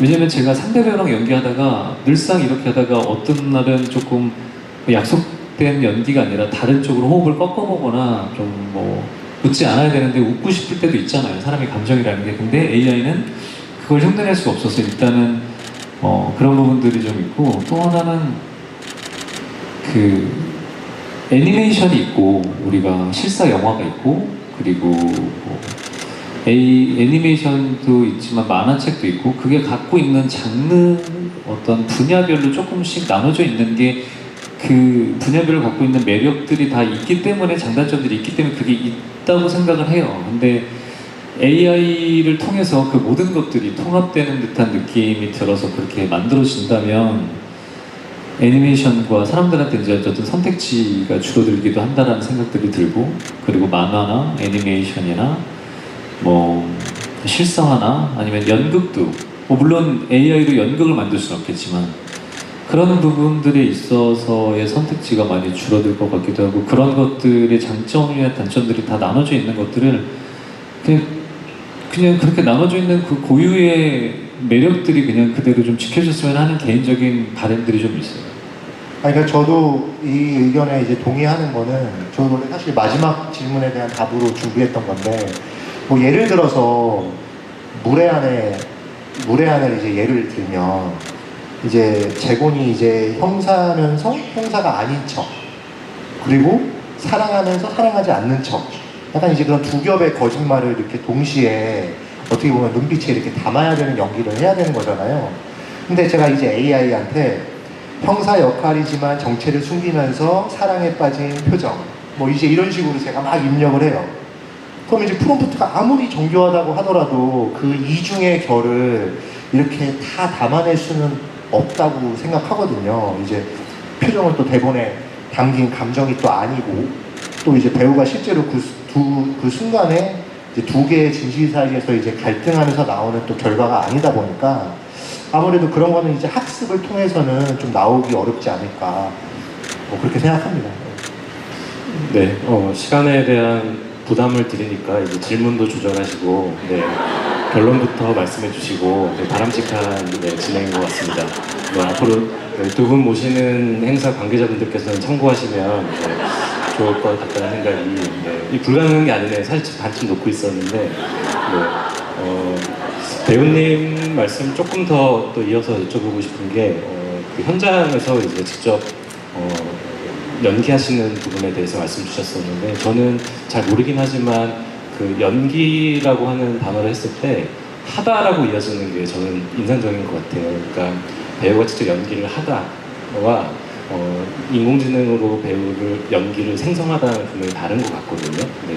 그런 점에서 배우님의 다른 인터뷰들에서 여러 배역에 도전하시는 이유가 전혀 다른 사람의 삶을 이제 배역을 준비하시면서 경험하고 그런 경험을 통해서 스스로도 인간적으로 성장하는 면이 있다라고 하는 말씀이 무척 인상적이었는데 배역의 인물은 허구지만 그 인물을 연기하기 위해서 또 그 과정에서 다양하게 상상하시고 또 몰입하시는 경험을 하시게 되는 것 같아요. 그런 어떤 점을 고민해 보실 때 앞으로 어떤 영상 작업에서 인공지능이 진입을 하더라도 인간으로서 발휘할 수 있는 영역 이것들은 아마 대체하지 못할 거다라고 하시는 부분이 어떻게 생각하시는지 여쭙습니다. 저는 지금 아까 여태까지 얘기했던 것들이 또 답이 될 수 있을 것 같긴 한데 일단 배우의 얼굴과 보이스와 행위와 이런 것들은 그 한 사람이 오랜 기간들을 지나고 학습하고 터득한 다음에 또 습관화가 돼서 나오는 그런 행위 퍼포먼스라고 생각을 해요. 근데 그게 아까 기자님이 얘기한 것처럼 명령어로 통해서 그런 다채로운 것들을 표현할 수 있을까? 그리고 그냥 단순하게 그 사람이 표현하는데 연기에서 그 한숨 하나를 어떤 의미인지 과연 AI가 그걸 담아낼 수 있을까라는 생각들이 들어서 그런 차별성이 분명히 있을 것 같고 앞으로도 그럴 거라고 생각해요. 아무리 기술이 물론 여기 계신 여러분들과 제가 죽은 다음에 한 100년이라는 시간이 더 지나서 그런 것까지도 흉내를 낼 수 있는, 말 그대로 흉내를 낼 수 있는, 물론 아까 얘기한 것처럼 여러 헐리우드 영화에서처럼 AI라는 그 컴퓨터가 자유의지를 갖게 되고 사람과 똑같아지고 싶어하는 의지로서 움직여서 혹시 또 다른 쪽으로 프로그램이 확장이 된다면 어떻게 될지 모르겠지만 일단은 그런 차이가 있을 수 있다고 생각을 하고요. 그래서 저는 그런 거는 따라올 수 없다라고 생각을 좀 합니다. 그리고 그런 거에 대해서 같은 의미로 저는 사실 여러분들이 흔히 또 한 번쯤은 들어봤었을 법한 메소드란 연기 이제 배우들이 한다고 하잖아요. 근데 저는 개인적으로 메소드란 연기를 할 줄 모르고 메소드가 있는지도 잘 모르겠어요. 왜냐하면 그냥 어떠한 상황에 맞춰서 그 상황에 진심을 다해서 연기를 하는 것 뿐이지 내가 그 인물이 얼마만큼 되는지 안 되는지를 잘 모를 것 같아요. 왜냐면 그 시나리오나 대본 안에서 나와 있는 그 인물들 간의 인생을 내가 과연 감히 가늠해 볼 수 있을지에 대한 고민들도 들고 제가 아까 이제 질문을 주셨을 때도 여러 인물들을 연기를 한다는 건 감독이나 작가나 또 그 인물이나 이야기를 만들어가는 데 있어서 그들이 갖고 있는 세계관, 거창하게 들릴 수 있지만 철학, 그리고 또 인생관, 여러 가지 것들이 들어가는데 그게 한 사람이 그 많은 인물들을 표현하는 데는 한계가 분명히 있을 수밖에 없어요. 그래서 작품을 해가면서 성장하기도 하고 많이 배워가기도 하는데 그런 의미에서의 저희도 이제 인물들이 학습을 하면서 같은 상황에 놓여도 어제는 맞고 또 오늘은 틀릴 수도 있고 어제는 틀리고 오늘은 맞을 수도 있는 부분들에 대해서 AI가 그런 것까지 할 수 있을 거라는 생각들은 안 하고 그런 것까지는 안 했으면 하는 개인적인 바람들이 있어요. 그래서 대체까지는 아니지만 그런 부분들은 절대 흉내낼 수 없지 않을까라는 생각들이 들어요. 그래서 아까 얘기한 연기라는 것도 물론 컨텐츠업을 갖고 하는 입장에서는 또 그런 직업뿐만이 아니라 모든 것들이 생산적인 것들, 1차원적인 것 외에 여러분들이 갖고 있는 또 직업적인 부분들에서도 AI가 사람을 절대 대체할 수 없고 대처해서도 안 된다라고 생각을 좀 하고 있습니다. 네, 사실 이 변화의 흐름이 어떤 제작 현장에서 이루어지기도 하지만 사실 영화 산업의 중요한 영역 중에 하나가 평론 영역이기도 하잖아요. 네. 저는 개인적으로는 이종기 기자님의 영화 평론들 무척 인상 깊게 네, 잘 읽고 있고 특히 기자님의 평론에는 좀 사람에 대한 시선이 늘 있는 것 같아요. 네. 네, 제가 보기엔 그렇습니다. 네, 그래서 실제로 삶을 사는 일상의 어떤 고민들이나 현실에서의 문제들을 꼭 가지고 와서 영화에 대한 이야기를 해주시는 것 같은데, 근데 어쨌든 제작의 판도가 변하고 있는 게 되다 보면 기존의 영화를 해석하는 방식이나 관점에 대해서도 달라지지 않을까 생각이 들어요. 가령 지금 밝히고 있긴 하고 앞으로 밝혀야 되겠지만 인공지능 기술 을 활용하는 정도에 대한 영역이 지금은 뭔가 또 효과를 대체하는 거에서 나중에 어떤 경우에 따라서 배우님들의 연기 같은 것들을 재현하는 것들도 포함이 된다면 거기에 대해서도 어떤 해석의 영역이 가게 될 것 같은데 이런 부분에 대해서 혹시 이제 전문가들 사이에서는 좀 어떤 논의나 또 개인적으로 어떤 고민을 하고 계신지 좀 묻겠습니다. 전문가라고 하기보다는 그냥 많이 보는 사람으로 그냥 봐주시면 좋을 것 같고요. 저는 이제 영화나 드라마 볼 때 좀 이렇게 주의해서 보는 게 하나 있어요.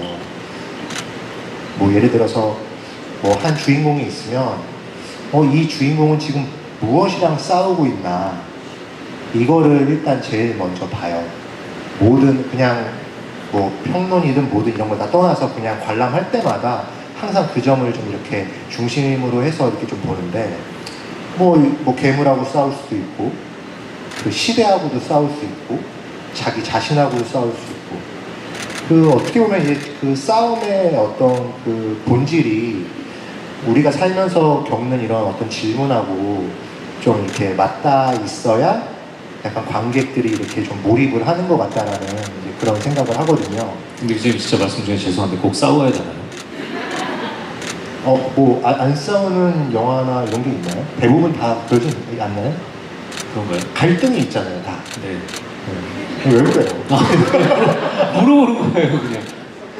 싸운다라고 하는 표현이 어떤 고민이라고 좀 그럼요. 표현할까요? 네, 뭘 고민하는 이게 겁니까? 무조건 막 싸운다 이런 게 아니라 자기 내면에서 이런 갈등을 겪을 수도 있고 어떤 이겨나가는 그런 과정들이 다 있는 거고 또 성장 같은 경우도 자기의 어떤 것들을 깨나가야 또 성장하고 이런 것들이니까 제가 이 말 표현을 잘 못한 것 같네요. 아니요. 그냥 혹시 다른 의미로 얘기하신 건가 해서 제가 여쭤본 겁니다. 발명가께서 이렇게 또 지적을 해주시니까. 무슨 말씀이세요? 왜 또 그렇게 말씀하세요, 또? 근데 이제 AI가 어떤 이제 표현의 폭을 넓혀줄수록 그 질문은 좀 더 이렇게 좀 중요해지지 않을까 이제 그런 생각이 듭니다. 이제 기술적으로는 뭐든지 다 이제 그려줄 수 있는 시대가 오고 있는 거잖아요. 괴물도 그려줄 수 있고 AI는 아니지만 최근에도 이제 제가 호프를 봤는데 한국에서 이런 크리처가 나오네? 이런 생각도 하면서 또 보기도 했거든요. 근데 어떤 존재하지 않는 세계도 이렇게 만들고 근데 이렇게 표현할 수 있는 것들이 많아질수록 역설적으로 무엇을 이렇게 표현할지가 더 어려워진다라고 이렇게 좀 생각이 듭니다. 이게 무슨 얘기냐면 상상의 크기가 커질수록 그 상상을 현실의 질문에 어떤 붙들어매는 그런 손이 좀 필요해진다라고 그렇게 보고 있는데요. 약간 좀 어렵지만 약간 변증법적으로 좀 얘기를 하면 죄송합니다. 영화 속 인물은 이제 대개 자기 안에 어떤 모순하고 이렇게 충돌하면서 아까 말씀드린 것처럼 다음 단계로 이렇게 나아가는데 그 모순이 관객의 자신의 어떤 모순하고 겹쳐야지 저는 이야기가 재밌어진다라고 생각하거든요. 그럼 이제 텍스트의 의미는 작가가 완성하는 게 아니라 결국에는 독자가 관객이 자기 경험을 이렇게 투사하면서 이렇게 완성된다고 이렇게 생각을 해요. 그리고 영화도 다 마찬가지라고 생각을 하는데 아무리 이렇게 화려한 이미지를 이렇게 AI로 이렇게 뽑아내도 관객이 자기 삶의 어떤 순간들을 거기서 이렇게 겹쳐서 볼 수 없으면 굉장히 그 작품은 공허해질 수밖에 없다고 생각을 합니다. 그래서 앞으로 이제 영화의 표현이 다양해질수록 기자든 평론가든 더 이렇게 유심히 이렇게 볼 지점은 어떤 기술이 아니라 결국에는 인물이 붙들고 있는 현실의 질문이 아닐까 그렇게 생각이 들고, 화면이 좀 낯설어져도 그 안에 갈등이 관객의 삶과 이렇게 다 있는지 뭐 이제 그런 것들을 좀 봐야 되는 통찰력이 좀 필요하지 않을까 그렇게 생각하고 있습니다.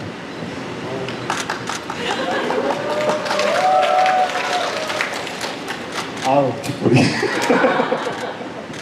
진짜 좋은 얘기 아니에요, 여론적으로? 네, 맞습니다. 네. 저희가 시간이 아주 부족하진 않습니다. 그래서 말씀도 하셔도 돼요. 네. 배우님께서 뭔가 아니, 한마디 아니, 해주셔서- 아니 저 제 질문도 건너뛰고 이래가지고 빨리빨리 해야 되는 줄 알았어요. 아니요, 저도 괜찮습니다. 네. 다음 질문. 네, 좋습니다. 네. 기자님께 좀 더 한 번 더 질문 드리고 싶은데요. 근데 아까 제가 사실 여기 질문 하나 생략한 거 있는데 네. 그거 제가 취재를 좀 했거든요, 여기 오기 전에. 네. 너무 억울할 것 같아요, 얘기를 안 하고 가면. 네. 그냥 얘기하세요. 네, 생략은 아니고 조정을 하고 있었는데요. 아, 예, 예. 네, 그럼 같이 아니, 묶어서 아니, 네. 자제하겠습니다. 아 이게 원래 제가 안 그랬는데 많이 닮아가는 것 같아요. 무슨 말씀이세요? 그게 닮아간다니. 저는 뭘 준비하거나 취재를 해오지는 않아서. 아 이건 기자잖아요. 아, 네. 네, 알겠습니다. 네. AI 장편 배우가 제작에 말을 많이 하게 네. 해주세요. 네. 아유, 진짜, 아유. 아유, 무슨 말씀이세요? 그럼 제가 사회자의 묘를 발휘해서 건너뛴 건 아니고요. 뒤에 드리려고 했는데 묶어서 통합된 질문을 드리겠습니다. 그 장편 제작과 관련한 이야기가 좀 더 아 근데 이거 장편은 아니고 네. 영상으로만 네. 그냥 한정해가지고 좀 얘기를 좀 하고 싶어요. 네, 그래서 제작 기법에 대한 고민들, 아이디어들로 좀 전 해석이 좀 되는데요. 그런 부분에서 좀 어떤 논의나 전망들이 좀 있는지 취재하신 내용 중심으로 좀 말씀해 주시고 네, 죄송해요. 강제로 막 떠먹여드리는 것 같은 느낌이 드네요. 아닙니다. 그리고 이런 어떤 앞으로의 제작에 대한 좀 전망들을 하면서 어떤 좀 지평을 보시는지 궁금해요. 그러니까 이렇게 돼서 되게 좋아질 것이다, 아닐 것이다에 대한. 그러니까 저는 한편으로는 아까 뭐 공부도 새로 하시고 이 변화에 대해서 적응하시려고 하는 어떤 노력들로 좀 읽히는데 되게 미래가 좀 기대되는 미래를 준비할 수도 있고 되게 좀 두렵지만 가운데 나아가는 그건 좀 다른 접근이라고 생각이 들거든요. 근데 취재하시면서 좀 만나보나 이제 논의하시면서 받으신 느낌 어떠신지 같이 좀 부탁드리겠습니다. 아니 이제 제가 사실 저는 이제 AI 영상을 안 만드니까, 근데 이제 제가 고등학교 때 제 앞에 앉았던 친구가 있어요. 지금도 연락하는 친구인데 그 친구가 뭐 여러분 아시는지 모르겠지만 저는 이제 좀 이렇게 보는 채널이 있는데 유튜브에서 뭐 예를 들어서 경제사냥꾼이라는 그런 채널도 있고요. 거기도 뭐 채널 구독자 한 60만 정도 되는 그런 채널이고, 김햄찌라는 또 채널도 있어요. 근데 이렇게 그 채널들은 누가 만드는지 몰라요. 실체를 공개한 적이 없어요. 근데 그 제가 고등학교 때 그 제 친구가 그런 친구예요. 유명한.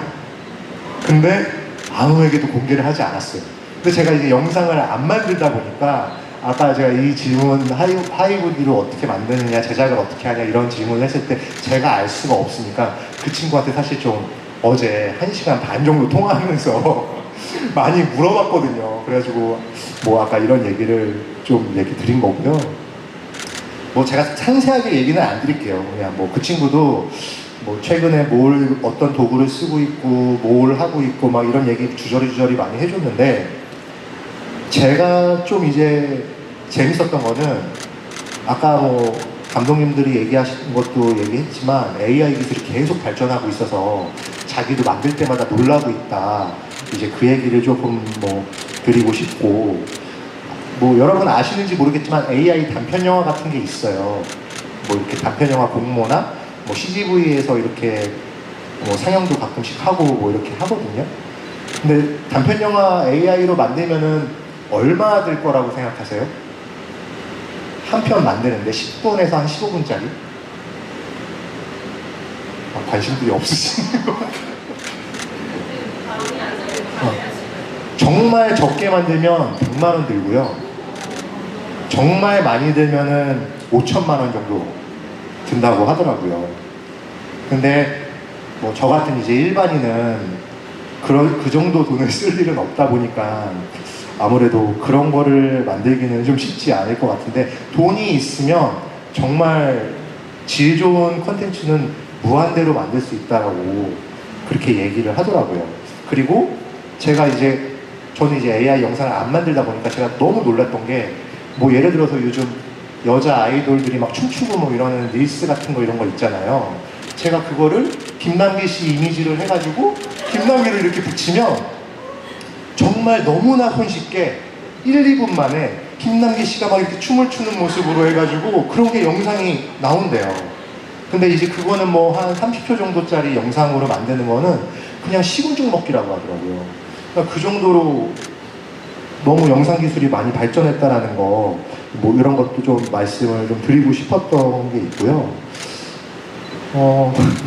근데 그 기자님 얘기를 하다 보니까 사실 그게 AI뿐만이 아니라 지금 그냥 SNS도 저작권이나 초상권들이 그냥 무분별하게 쓰이고 있잖아요. 근데 그런 것들은 그게 왜 그렇게 쓰이면 안 되는지 사실 모르고 쓰거나 아니면 아는데도 자신들의 어떤 이익이나 화제성을 위해서 그렇게 쓰시는 분들도 많은데, 일단은 범죄라는 점을 다시 한번 말씀드리고, 그 AI 아까 얘기하셨으니까 AI 영화제가 있고 이제 AI에 관련돼서 그걸 발전시키는 건 되게 좋은 것 같아요. 그래서 그 대신 정확하게 그건 AI로만 만들었고 AI에 관련돼서 기술의 발전과 우리가 어떤 양면성을 갖고 그렇게 이제 아예 그쪽으로 이제 발전시키는 것, 그건 AI라는 거를 외우면, 지금도 사실은 SNS AI로 뭔가를 만들거나 사진을 주거나 하고 하면 그게 다 나오잖아요.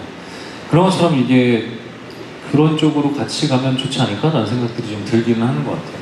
근데 제가 이번에 얘기 들었던 것 중에 정말 신기했던 게 뭐냐면, 뭐 여기 계신 분들은 아시는 분들도 계시겠지만 전 너무 놀랐거든요. 이게 일반인도 이런 영상을 만들 수 있구나라고 생각했던 게 뭐냐면, 제 친구가 이거 실제로 실험을 해가지고 성공했다라고 얘기를 하면서 이제 고정된 툴을 얘기해 준 건데, 그 어떤 이제 자기 AI한테 네이버 맵을 갖다가 이렇게 연결을 해주고 자기 집 앞에서 어떤 이제 뭐 예를 들어 백화점이라고 그러면 백화점까지의 이제 지도가 있잖아요. 그걸 이제 뭐 갤럭시 노트면 펜이 있잖아요. 이걸로 이렇게 동선을 그려준대요. 아니면 뭐 뺑뺑이로 돌리던지 이렇게 직선으로 그리던지. 그래가지고 이거 화살표대로 항공샷 만들어줘 하면 실제 집에서 그 백화점까지 가는 그 드론샷이 너무나도 정교하게 나온다는 거예요. 저만 신기한가요? 저는 너무 신기했거든요. 집에서 앉아가지고.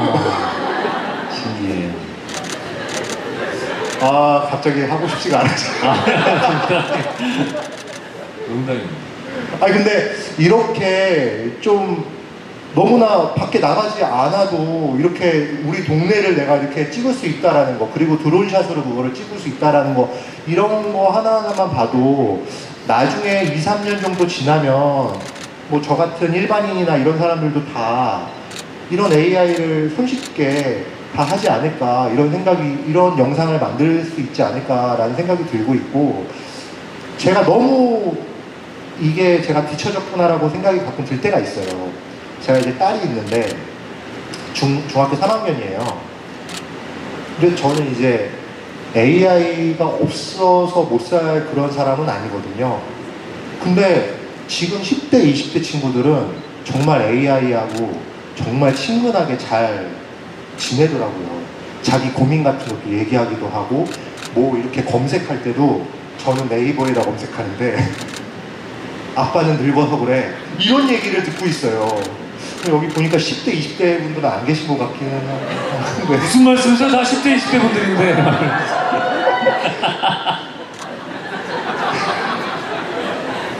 죄송합니다. 여기서 제가 말을 마치겠습니다. 아니, 근데 기자님 얘기하다 보니까 되게 씁쓸한 게, 그게 더 고립되는 것 같아요. 이게 아까 AI 영화제라고 하는 것들은 애니메이션이랑 뭐 만화, 이런 실사화 드라마 영화인 것처럼 어떤 장르적인 하나의 평형이 돼서 그게 발전시켜 나가는 것들은 되게 좋을 것 같은데 AI는 AI다라고. 근데 이게 지금 아까 얘기하신 것처럼 그 어린 친구들, 이제 학생들이 AI 이게 점점 소통이 뭐 물론 그것도 한 세대의 문화이기도 한 것 같아요. 어떤 현상일 수도 있고. 그런데 그게 이제 그럴 때일수록 사실은 사람들 간의 대화들이 계속 끊기거나 그렇게 고립되면 그것도 굉장히 문제다라는 생각들이 좀 들고, 또 한편으로는 이게 우리나라가 사실 다른 나라보다 굉장히 빠른 편이거든요. 기술적으로 이제 뭐 SNS나 인터넷망도 굉장히 빨라서 이걸 받아들이고 흡수하는 것도 되게 빠른데, 근데 저는 가끔 이제 걱정되는 게, 아까도 이제 뭐 그 SNS에 나오는 이제 저작권이나 이런 것들이 이제 여러 형태로 많이 쓰이고 있다라고 하지만, 이게 꼭 저작권, 초상권에 대한 것뿐만이 아니라 AI에 관련돼서 이게 범죄적으로도 많이 이용될 수 있는 부분들이 되게 많거든요. 근데 이건 우리가 기술이 그렇게 빠르게 발전해 나가는 것만큼 법률적으로는 사실 따라오지 못해요. 이건 예전에 제가 악의 마음을 읽는 자들을 할 때 권일은 교수님이랑 되게 토론을 많이 했던 건데, 그냥 AI뿐만이 아니라 전반적으로 퍼져 있는 이 시대적인 빠름에 대해서 법률이 절대 따라오지 못해서 사실 솔직히 얘기하면 한 십몇 년이 뒤쳐져 있다라는 이야기를 권일은 교수님이 했었던 적이 있는데, 지금 이런 것들도 AI가 발전하는 것만큼 기술이 발전하는 거에 맞춰서 법률이나 이런 것들을 제약하고 사람들을 좀 보호할 수 있는 것들이 좀 필요하지 않나라는 생각들이 같이 드는 것 같긴 해요. 분명히 장점은 있어요. AI가 뭐 의료 진단도 할 수 있고, 어떤 분들은 병원에서 안 났는데 자기 이렇게 뭐 상처를 사진을 찍어가지고 AI한테 보여주고, 나 이거 무슨 연고 바르면 나을 것 같아 라고 하는데, 병원에서 낫지도 않았는데 그 연고를 알려줘가지고 발랐는데 실제로 나았대요. 그럼 너무 신기하지 않나요? 근데 그렇게 순기능도 분명히 있는데, 저도 이제 언론인이다 보니까 제가 최근에 굉장히 낙담하는, 아니 약간 일반인이라고 그러지 않으셨어요? 아유, 아, 죄송합니다. 네, 말씀하세요. 죄송합니다. 배우님께서 굉장히 팩트에 민감하신 그러진 않은데 오늘 얘기하시 기자를 해보시는 게 어때요? 아니 죄송합니다. 네. 근데 전 요즘 굉장히 좀 낙담하는 뉴스를 하나 본 게 있어요.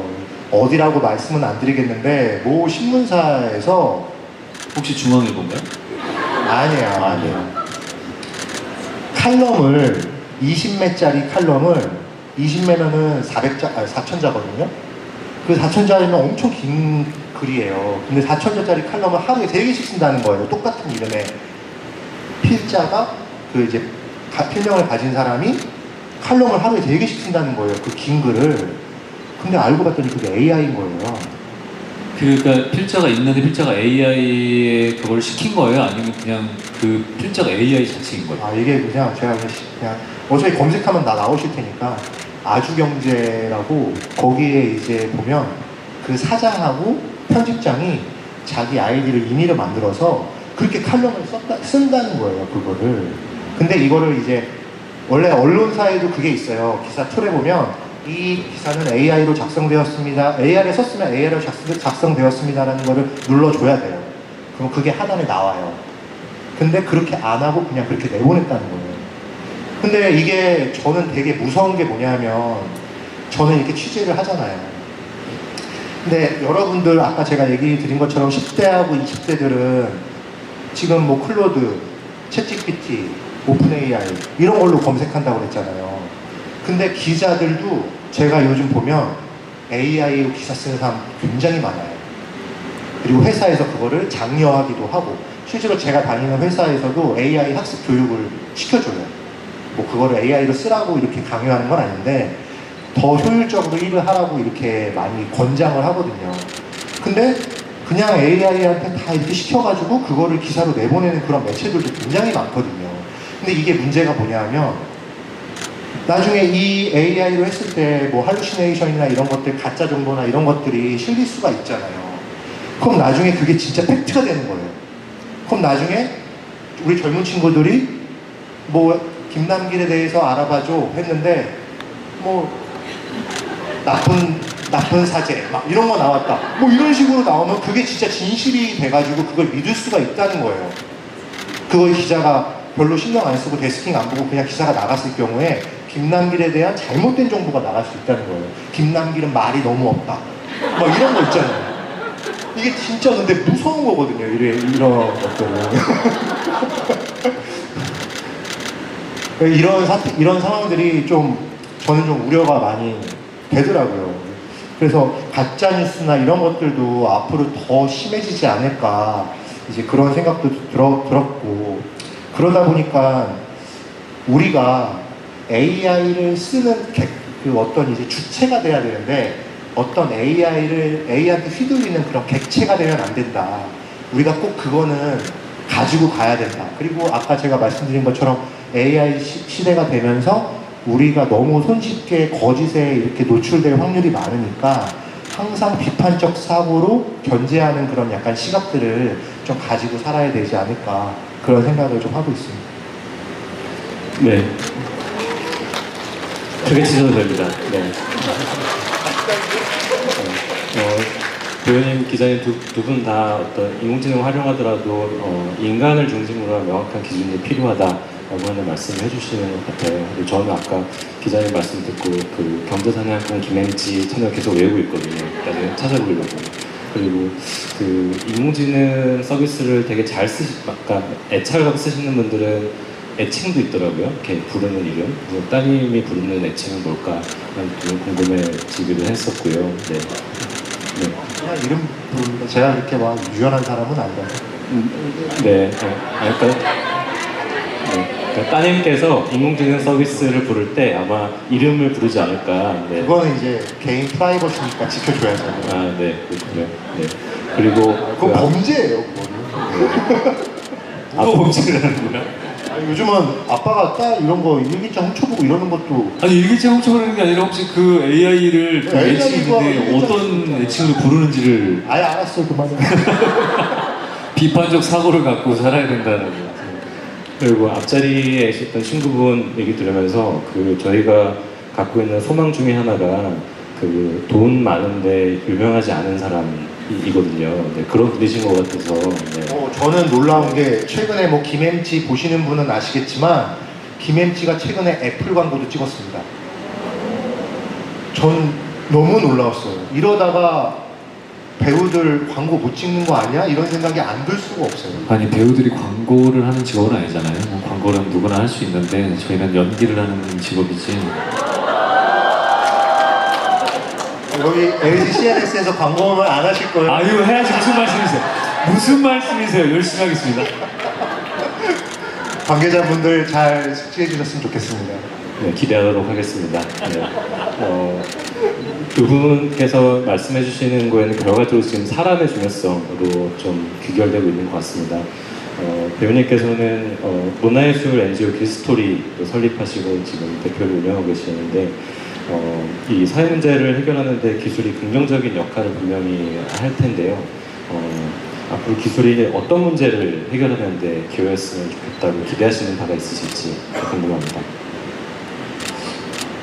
근데 사실 이 질문 지금 들으면서도 어려운 게 저희가 지금 하는 얘기들은 되게 일반적인 얘기잖아요. 여러분들도 다 고민해 보셨었을 법한 이야기들이고 누구나 다 알 수 있는 이야기들인데 이게 이제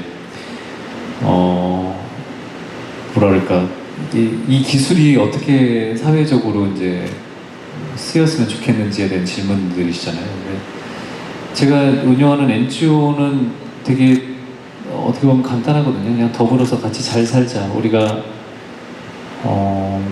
사람들끼리 좀 소외받는 계층 없이 작품에서도 저는 어떤 한 스텝들, 작은 스텝들도 그 작품에서 소외되는 느낌? 뭐 조연들도 소외받는 느낌이 안 들었으면 하는 생각으로 많이 배려를 하면서 하는데 근데 이제 그런 것들 안에서 시민단체는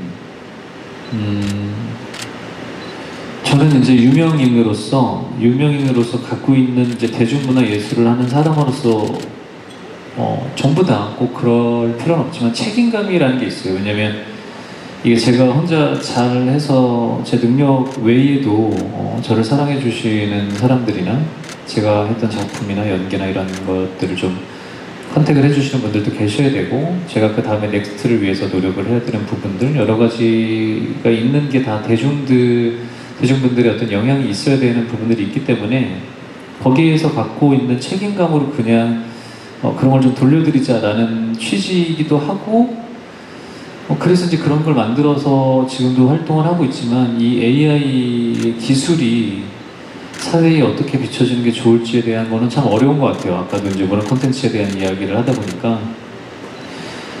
근데 이제 제가 하는 NGO에서 빗대서 이야기를 좀 하다 보면 뭐 아까 어린 친구들이 대화를 사람과 안 하고 부모님과 안 하고 친구들과 안 하고 AI와 한다라는 것들이 어떤 의미에서 그런 거는 좀 부정적일 수도 있지만 좀 긍정적으로 바라본다면 좀 자립 준비 그런 청년들이나 아니면 돌봄이 필요한 어르신들이나 그런 아이들이 조금 더 따뜻한 마음을 가지고 좋은 길로 갈 수 있는 인도를 해줄 수 있는 정말 학습이 잘 되어 있는 사람 같을 수는 없었지만 그런 기술로 있어서 사람과 비슷한 AI로서 어떤 방향성을 제시해 줄 수 있는 기술이 있었으면 더 좋을 것 같고 그리고 뭐 그냥 저희 직업에서 이야기를 하면 어떤 창작자든 뭐 아니면 뭐 어떤 직업을 갖고 있던 그 가치가 기술적인 거에 같이 기반이 돼서 같이 성장할 수 있는 그런 부분들이 있으면 좋지 않을까라는 생각들이 들어요. 뭐 아까 얘기하신 것처럼 의료기술 쪽으로도 많이 도움이 되고 좋은 순기능들이 분명히 있겠지만 그런 순기능들뿐만이 아니라 뭐 근데 그런 것들 그냥 아까 얘기한 뭐 다른 게 아니라 순기능들이 더 많이 발전이 돼서 사람을 좀 이롭게 할 수 있는 우리 생활 좀 윤택하게 할 수 있는 그런 부분들이 있으면 좋지 않을까 싶어요. 다른 것들은 더 그런 쪽에 전문 분야에 계신 분들이 더 많은 이제 발전을 위해서 노력을 해주실 거고. 근데 이게 그분들은 사실 그렇게 간다고 해도 여기에 계신 여러분들과 저는 순기능이나 아까 얘기하신 좀 비판적인 부분들도 필요하긴 하지만 좀 따뜻한 마음에서 같이 발전해 나갈 수 있는 부분들의 마음도 같이 담으면 좋지 않을까라는 생각들이 좀 들긴 하는 것 같아요. 박수 치셔도 됩니다. 저는 그 개인적으로 이제 빅스토리 운영하고 활동하시는 관련해서 배우님 인터뷰 찾아보다가 우리 사회에서 두 번째 기회가 충분히 보장되는 사회가 됐으면 좋겠다라고 하신 말씀 무척 인상적이었고 개인적으로도 그런 점이 있으면 좋겠다라고 생각하던 차여서 인상 깊었던 것 같아서 그런 쪽으로도 기술이 활용되면 좋겠다라고 하는 생각을 배우님 말씀 들으면서 좀 생각을 해봤습니다. 굉장히 그런 것 같아요. 그렇게 지금 잠깐 얘기한 기술적인 부분들에 대한 부분은 좀 다른 것 같아요. 이게 아까 얘기하신 저는 두 번의 기회가 없는 게 좀 문제가 좀 있다고 생각을 하거든요. 그러니까 매번 제가 18살 하면서도 느꼈지만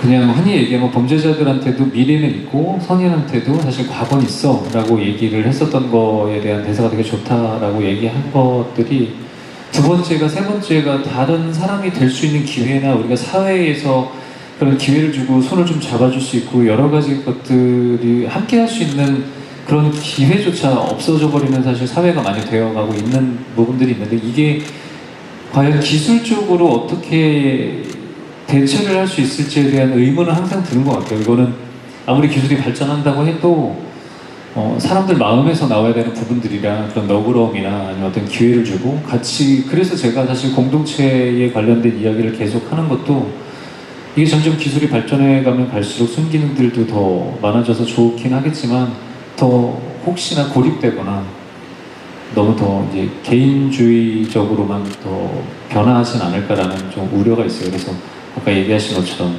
그거하고 기술하고 좀 별개지만 사람이 갖고 있는 사람의 어떤 마음, 따뜻한 마음들을 잃지 않고 계속 같이 가야 되지 않을까라는 생각들이 좀 드는 것 같아요. 아까 얘기하신 걸 듣다 보니까. 네, 방금 말씀해주신 그런 평소의 생각이 배우님께서 출연하신 배역들이 되게 다양한 역할들이지만 일관되게 좀 선택하시는 것은 아닌가라고 하는 생각을 좀 개인적으로 잘 모르긴 하지만 해보긴 했었어요. 저는 악한 것도 되게 좋아하고 그런 왜냐면 혹시 그렇게 얘기하면 역할을 한정돼서 쟤 저렇게 얘기하고 저 역할을 왜 하는 거야 할까봐 저는 악인도 좋아하고 왜냐면 다 좋아합니다.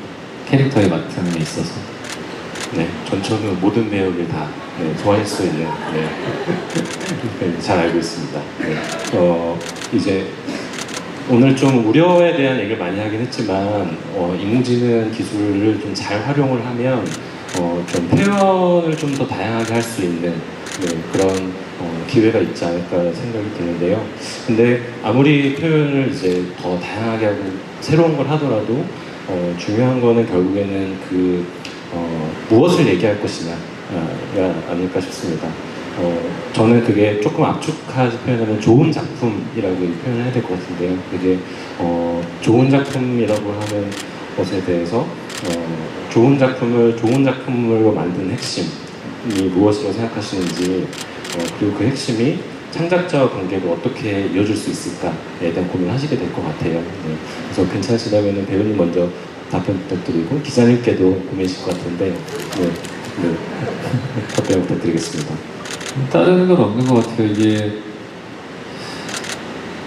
그냥 마음을 이어주는 거가 가장 중요할 것 같고 기술이든 AI든 결론적으로 우리가 여태까지 계속 얘기해왔던 거지만 사람이 AI 기술을 이용해서 사람의 마음을 좀 더 열 수 있고 따뜻하게 만들어줄 수 있는 작품을 만들었으면 좋겠고 그래서 그게 관객들하고 AI를 통해서든 어떤 기술을 통해서든 만든 그 사람과 그리고 그걸 보는 사람이 그 작품을 통해서 결과물을 가지고 마음으로 이어지는 부분이 가장 중요하다고 생각하고 앞으로도 계속 그게 나아갈 길이라고 좀 생각을 하게 된 것 같아요.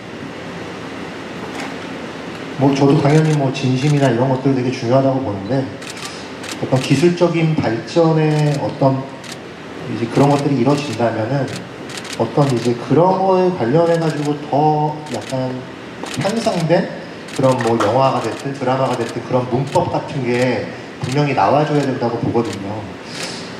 물론 이제 배우는 당연히 연기를 잘해야 되고 AI도 기술이 당연히 좋아져야겠지만 어떤 창작자가 그거를 잘 활용하고 잘 전달할 수 있는 문법이 분명히 지금 현재 문법하고는 다르다라고 생각을 해요. 그래서 그런 것들에 대한 어떤 고민이나 고찰을 좀 더 한다면 그런 것들이 관객하고 좀 더 이어질 수 있지 않을까 그런 생각을 좀 하고 있습니다. 네, 그러니까 일반인의 입장에서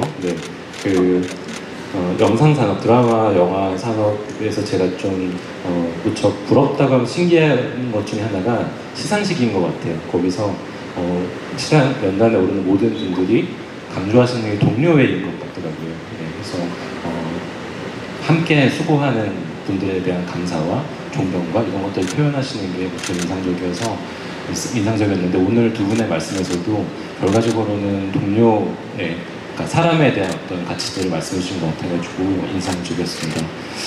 놀랍게도 시간을 거의 준수했습니다. 그래서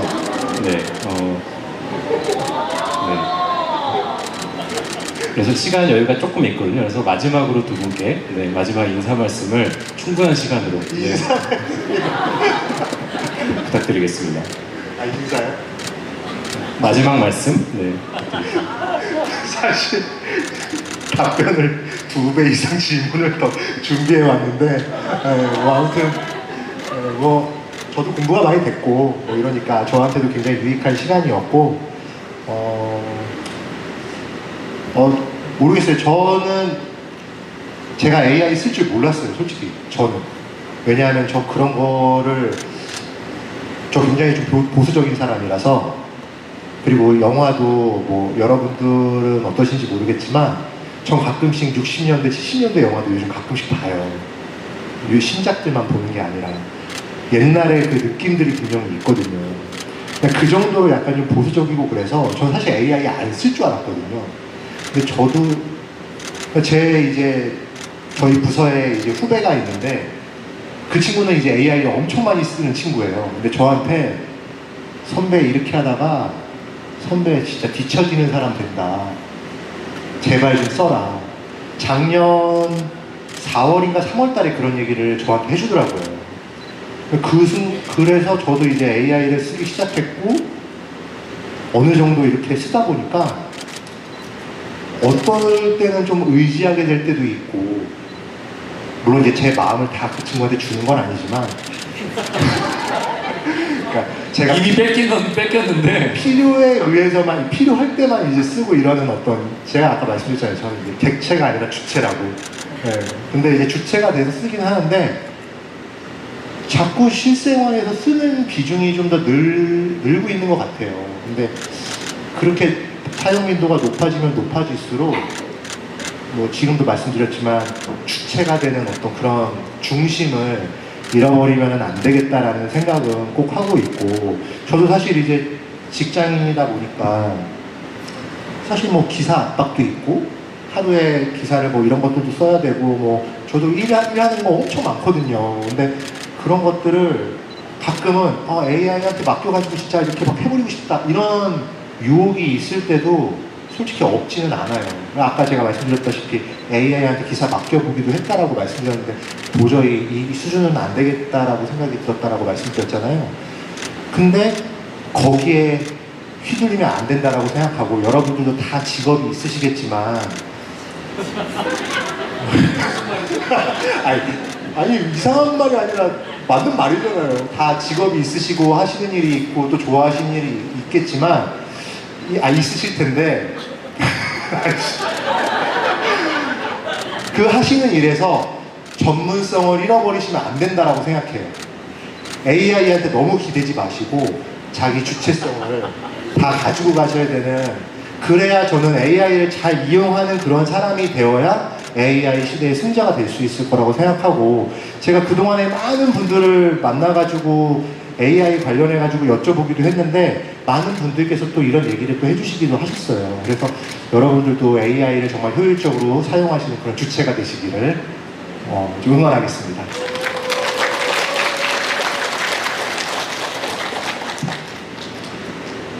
좋은 얘기 다 해주셔가지고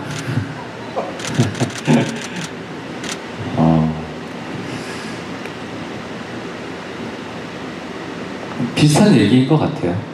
저는 기자님은 보수적이다라고 해서 그런 얘기를 했지만 저도 모르겠어요. 이게 시대가 더 발전해 나갈수록 예전에 동네 골목이 그립고 아직도 어릴 때 살던 동네나 굉장히 높은 현대식 건물 그런 빌딩 숲 사이보다는 조금은 낮아도 그런 인간적인 냄새가 나는 그런 장소 이런 것들을 더 찾아가는 것 같아요. 근데 그냥 뭐 물론 저만 그럴 수는 있지만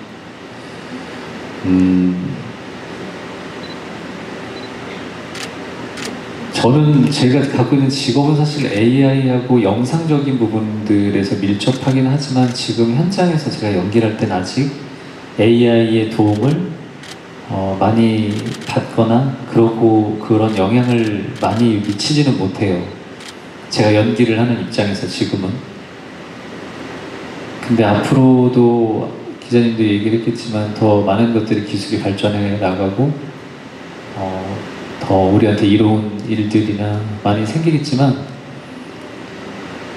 주체가 되는 것도 중요한데 우리가 사람으로서 갖고 있는 서로에 대한 어떤 온정이나 따뜻함, 배려, 이해, 서로를 바라보는 긍정적이고 좀 따뜻한 시선 이런 것들을 끝까지 계속 어떤 시대든 어떤 세대든 그리고 어떤 기술이 발전하는 때가 오던 그런 걸 잃지 않고 갔으면 좋겠다라는 말씀을 좀 드리고 싶습니다. 그리고 저희가 하는 문화 콘텐츠업이 기술이 아무리 발전한다 하더라도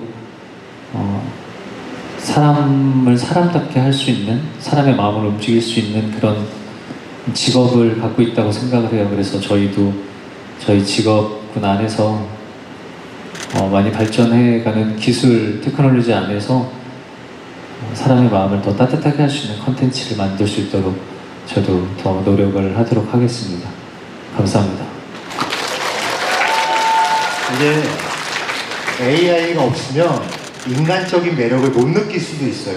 제가 이게 지금 말씀하시는 거 약간 좀 쉽게 제가 체감한 거를 하나 설명을 해드리자면 좀 웃긴 얘기일 수 있는데, 제가 김남길 씨한테 처음으로 멋있는데? 약간 그런 생각을 하게 됐을 때가 한 번 있었어요. 처음.